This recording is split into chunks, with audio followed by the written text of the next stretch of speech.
Lukas 16 ayat 13, demikianlah firman Tuhan. Seorang hamba tidak dapat mengabdi kepada dua tuannya. Karena jika demikian, ia akan membenci yang seorang dan mengasihi yang lain. Atau ia akan setia kepada yang seorang dan tidak mengindahkan yang lain. Kamu tidak dapat mengabdi kepada Allah dan kepada Mammon. Jadi dari ayat ini memberikan pengertian, ternyata uang itu mengekspresikan jati diri seseorang tentang pengabdian. Ya, saya mau katakan orang percaya Yesus yang sehat harus mempunyai pengabdian kepada siapa, saudara?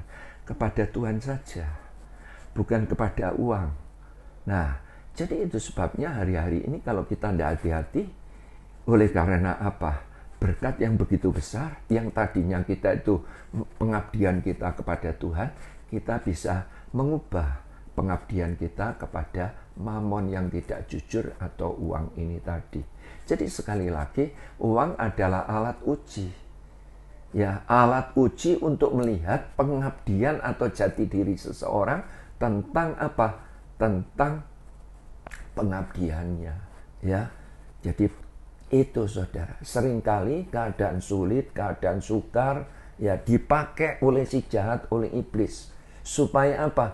Kita mengabdi kepada Mammon. Ya, jadi itu sebabnya hati-hati dengan waktu yang Tuhan sediakan.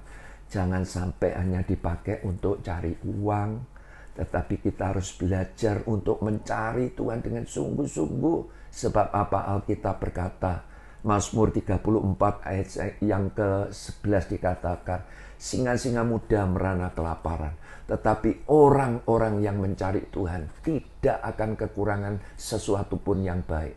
Jadi yang artinya apa? Kalau saudara dan saya hari ini kekurangan sesuatu, jangan-jangan kita kurang cari Tuhan. Sebab ayat ini bilang apa? Singa muda merana kelaparan. Singa itu gambaran apa?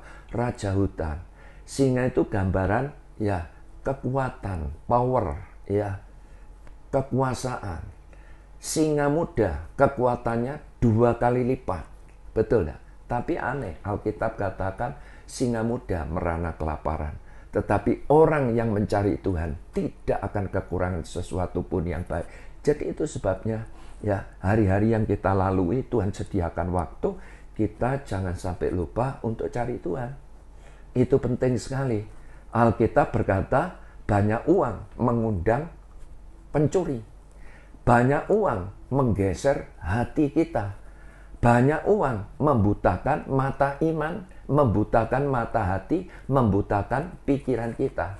Ditulis di dalam Matius 6 ayat 19 sampai dengan 24. Dikatakan begini, janganlah kamu mengumpulkan harta di bumi ya ngengat dan karat, ya di bumi ngengat dan karat merusakkannya, pencuri membongkar serta mencurinya.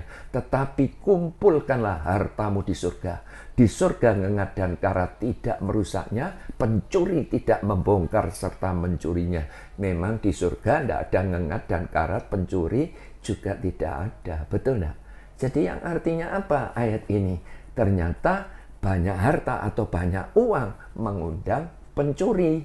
Dan kemudian ayat berikutnya dikatakan apa? Karena di mana hartamu berada, di situ hatimu berada.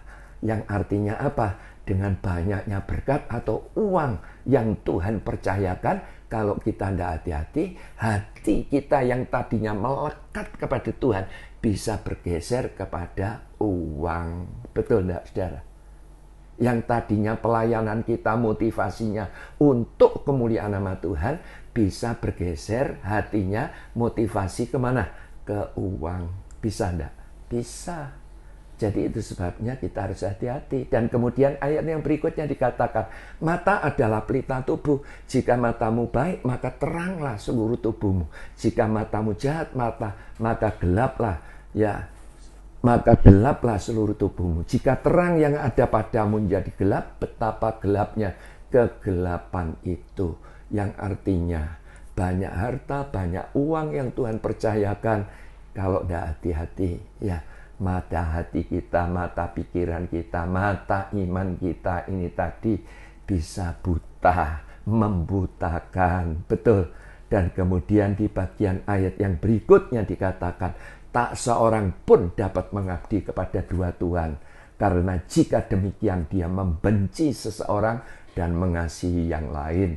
Dan ia akan setia kepada yang seorang dan tidak mengindahkan yang lain. Dan terus Tuhan ngomong apa? Kamu tidak dapat mengabdi kepada Allah dan kepada Mamon. Yang artinya saudara dan saya harus mempunyai pengabdian kepada Tuhan saja.